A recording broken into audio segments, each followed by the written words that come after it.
Get ready for transcription in 5, 4, 3, 2, 1, start. Sir, at the very outset, I congratulate the Ministry of Steel and Mines for its efficient working. There has been in the past propaganda on behalf of the private sector that it alone can deliver the goods. It alone is affection, and that the public sector is notorious for mismanagement, for inefficiency, and for loss of production.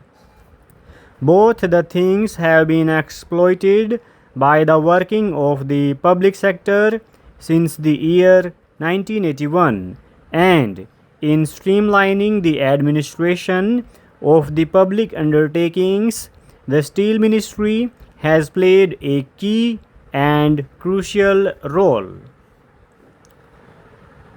There has been a mismanagement in this company, and its management was taken over. I am personally of the view that whenever mismanagement is visible in any private sector undertaking, then instead of only taking its management for a limited period, it should be taken over permanently, and it should not be a short and half-hearted measure.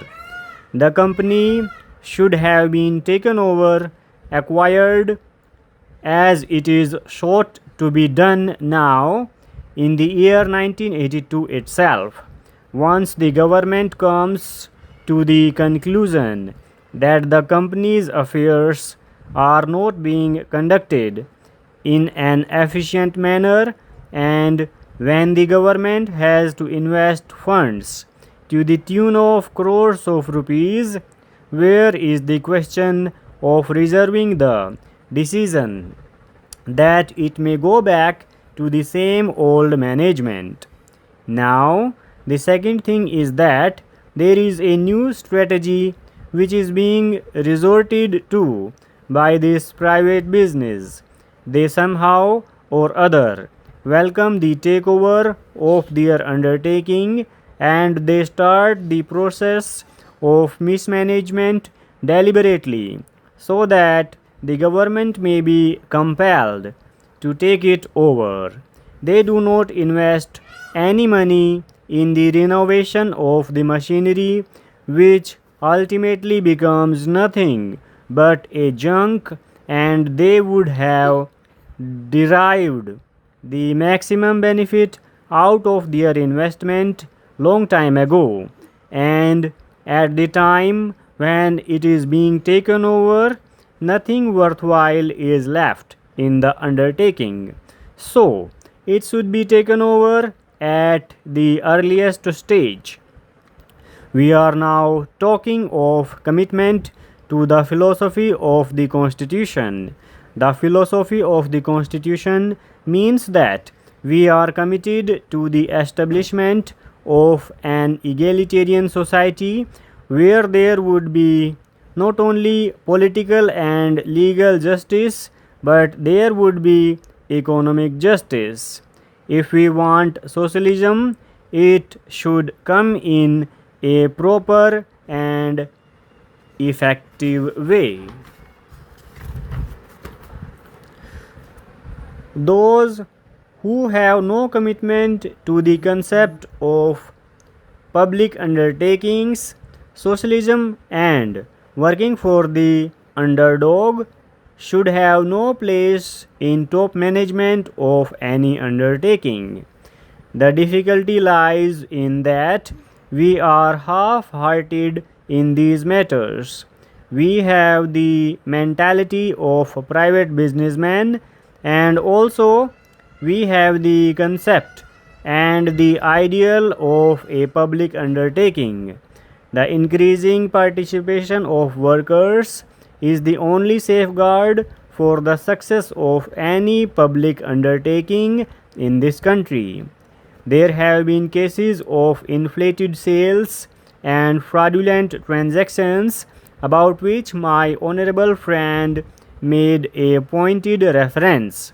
I would submit that the Economic Intelligence Bureau should play an effective role in checking malpractices in such big undertakings.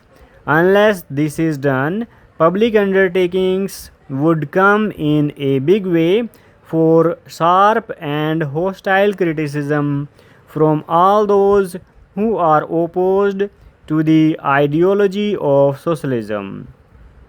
As regards 4% interest allowable on the quantum of compensation, my honorable friend has said that this is not fair. The government cannot afford to pay the same amount of higher interest as is done in the case of private sector. The Constitution itself has provided that the quantum of compensation would not be justifiable. It has been done with a deliberate objective. If compensation at market value is to be paid to private individuals, then it would not be possible to take over the undertakings at all. If the shareholders have taken the maximum benefit out of their investment, they should not be paid any compensation, and only nominal compensation can be paid.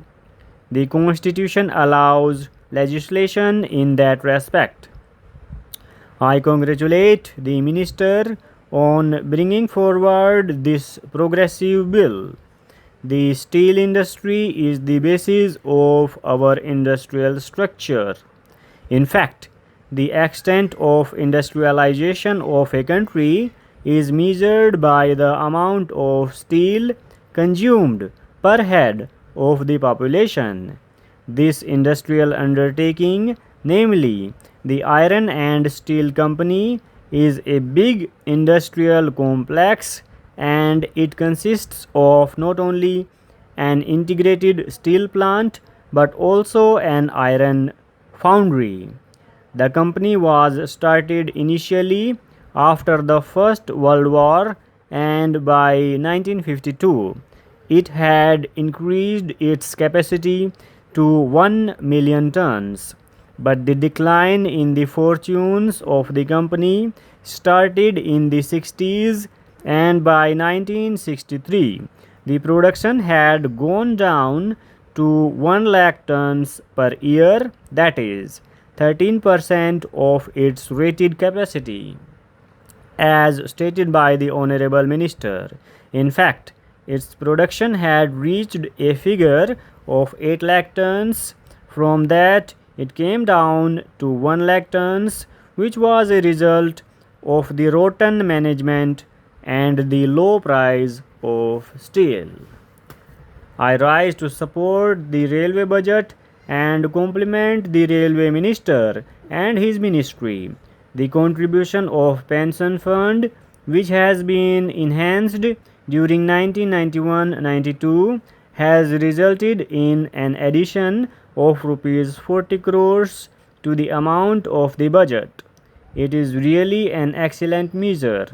16 new lines have been introduced and 277 kilometers have been targeted for opening before March 1992. Further, program for opening new lines in 1992-93 is totaling to 364 kilometers. Altogether, 16 new lines are going to be introduced. Madam, introducing land management is also a correct step. Track renewals for a distance of 300 kilometers have been introduced. Priority is given to railway electrification with a target of 3500 kilometers in the 8th plan. New schemes for electrification of about 1500 route kilometers have been included in the budget. Exemption has been given altogether for several essential commodities from increase in freight rates. The Honorable Minister the Prime Minister and the Deputy Chairman of the Planning Commission shall have to be complimented for their progressive policy. Full stop.